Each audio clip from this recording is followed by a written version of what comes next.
Yeah. So from there on, I think you moved towards your creative writing aspect, but then you started in the direction, and now you are at Columbia. So how did this journey unfolded? Like, how did you move into Columbia? How did you apply? Like, what was the steps involved? And Yeah. So when I was interning with Vogue, I wrote a lot about fashion, but then I really thought to myself that like I did not want to work with Vogue in a full time capacity because I always wanted to do my masters in fine arts. I wanted to write my novel. I wanted to write my short story collection. Unfortunately, like no matter what you do, sometimes what you do becomes your life. And I do think like in some capacity I would want to become a contributing editor at Vogue. After I do my MFA or whatever, but I never wanted to work full time at a fashion magazine or ever wanted to work full time, for anything, because even with Bain, I did not get the time to work on my novel. I did not get the time to write anything. So I knew I had to apply for my MFA. I started, so I took my TOEFL in October.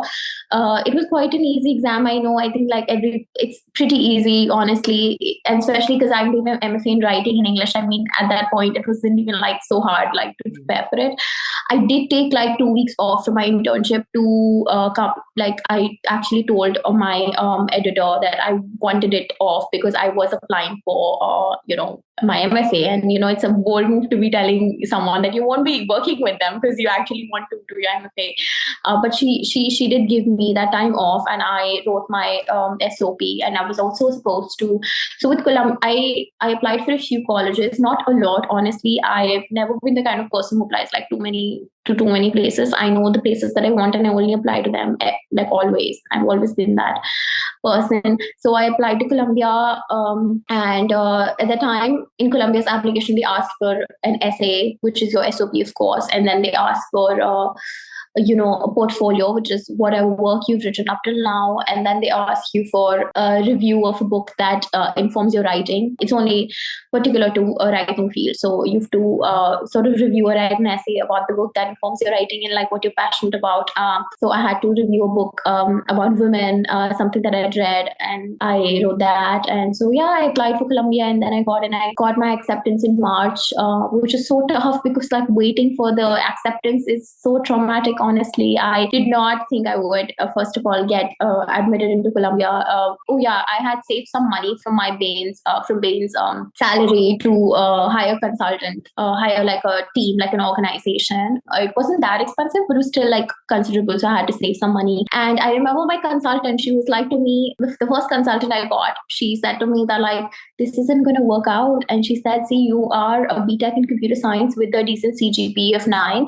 You should apply for a data science field, or you should apply for like a computer science field because that's easier to get into. And she said, this MFA writing, you're probably not going to get into it because MFA students, like there are not a lot of vacancies. So if you think about Columbia's MS, they have more vacancies than Columbia's MFA. We're literally like 60 students, honestly. So I mean, we're not a lot. Like might be more in fiction, but like in fiction we just like 60 or something students. We're not a lot. So it's harder to get into. And so she said, no, this isn't even possible. And she said, even if you get an acceptance, the visa will be a problem.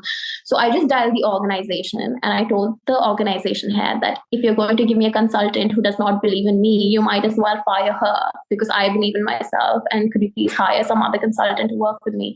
So my second consultant was very kind, and we worked together on a few stuff. I don't think I took much help from my second consultant in terms of SOP. I was very clear about what I wanted to write, but with the visa process, how to apply and all of that was very new for me. So yeah, I think that's a new information that I was not aware about. And ideally, audience, if you are looking out for and applying for an international university, there are organizations that are available to you to help, I think. And it's definitely fine. And if you want help, then you should obviously get it, because if you want to increase your odds, why not have it?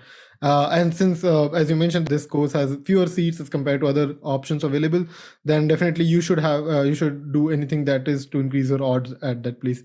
So yeah, I think like consultants don't really increase your odds so much as like help you facilitate the process so that they can tell you what exactly to do. Because sometimes you can contact your seniors and they don't answer in time. Sometimes you're like applying, you're like, oh my god, I don't know what to do next.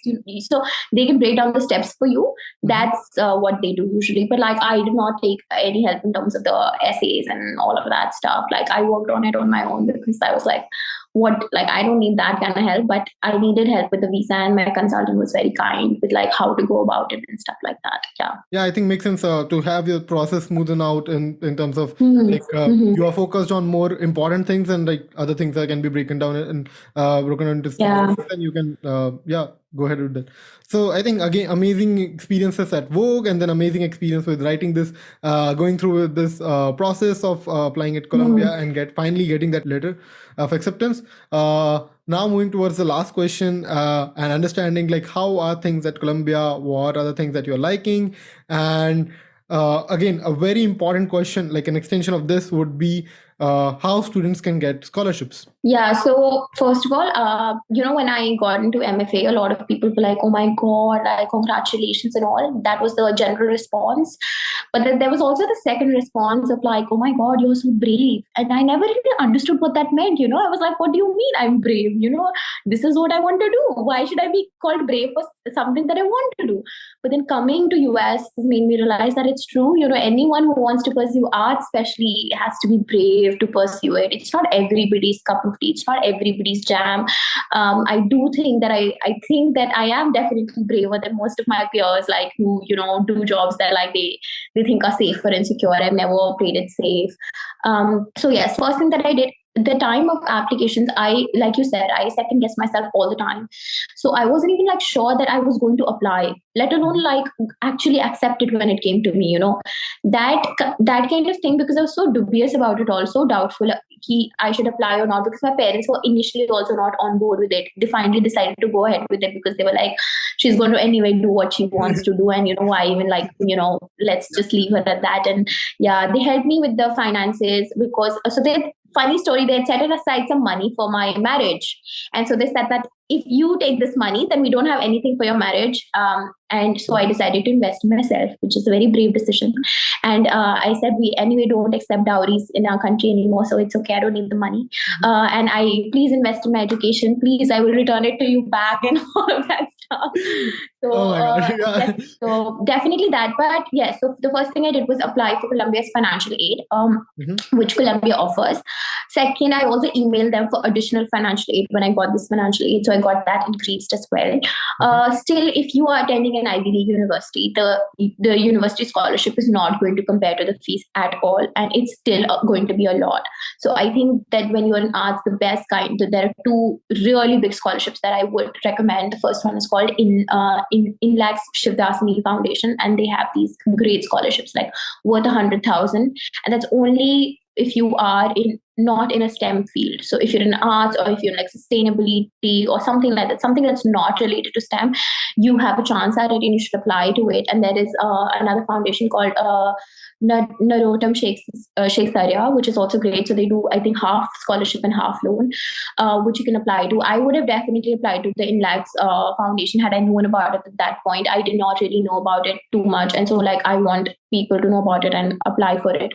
Now going forward in Columbia, I think like every day has been very, so the first thing that is true about Columbia is that the faculty is great. They focus so much on academics. The education system is fabulous, and they give you lots and lots of homework. So you never feel like you're not doing anything. You have always something to do. You're focusing on your writing, which is exactly what I wanted.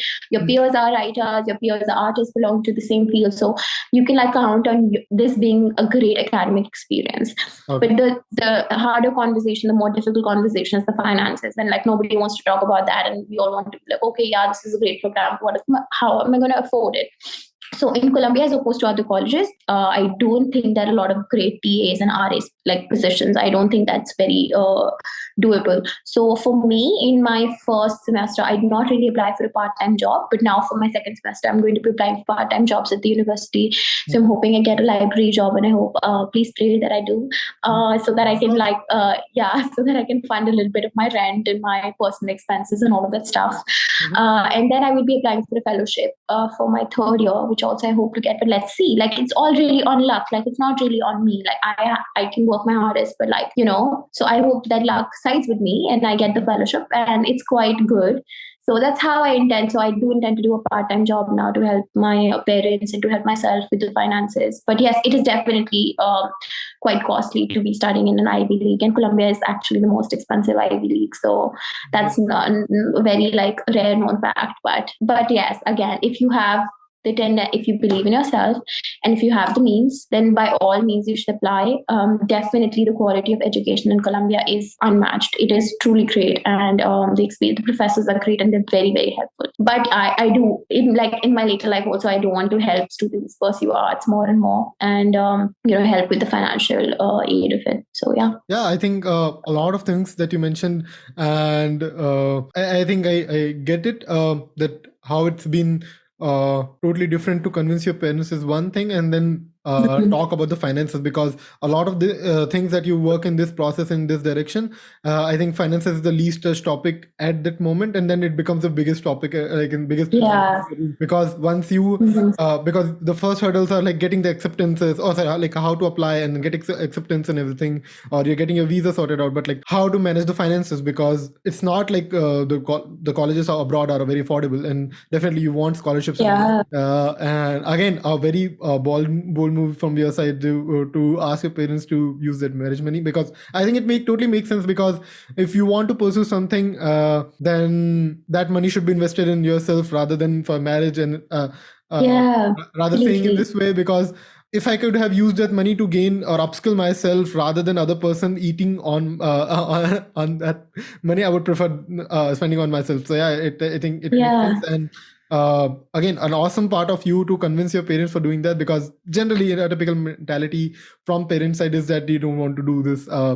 Either it's loan or manage yourself, or like that kind of an attitude, because or the other way, that they are very considerate, they're very convinced altogether, and they are in with you, so they can do whatever you want, like getting those loans or whatever that is help is required. So from all the stratas, I think that was one of the things I find very exciting. And moving ahead, as you mentioned, a lot of scholarships that you were not aware, but for the audience listening in, this is the great part, that you learn from the experiences of others, and that's why this podcast exists.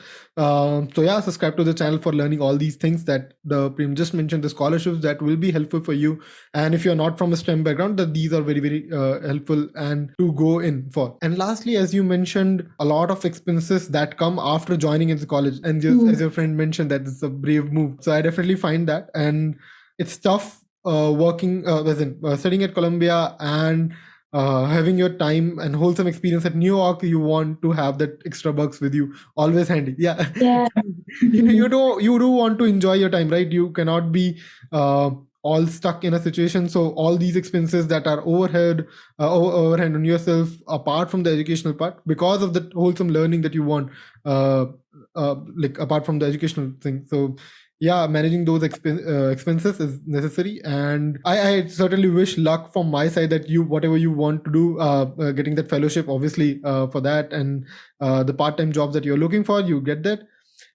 Anything in general that you want to mention before we move to the end of this podcast for the audience listening in? Any quick bits? I think that so I don't really have much to say, except like if you're applying for a master's abroad, then you should definitely also consider scholarships. I think take it as the part of your application, do it concurrently, do it side by side. So as you're applying, you also look at the scholarships, because most of them have dates immediately after the application deadlines of colleges.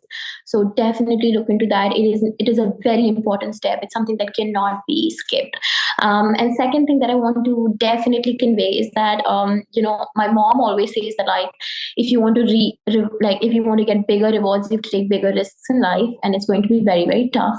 I think for me, it was very, very tough here. In my initial days, I did not even buy anything. Like, I would just eat coffee and yogurt, and like got terrible eating issues when I came to US, and it was terrible for the first few months. And I was like, I don't want to be taking money from parents, because I had totally worked at Bain, and I knew how much it took to earn money, and taking that money from your parents is very difficult. But always remember that, like, in the long term, always look at life in the long term, and look at like what you want to be doing in the bigger picture, what you want to be recognized as.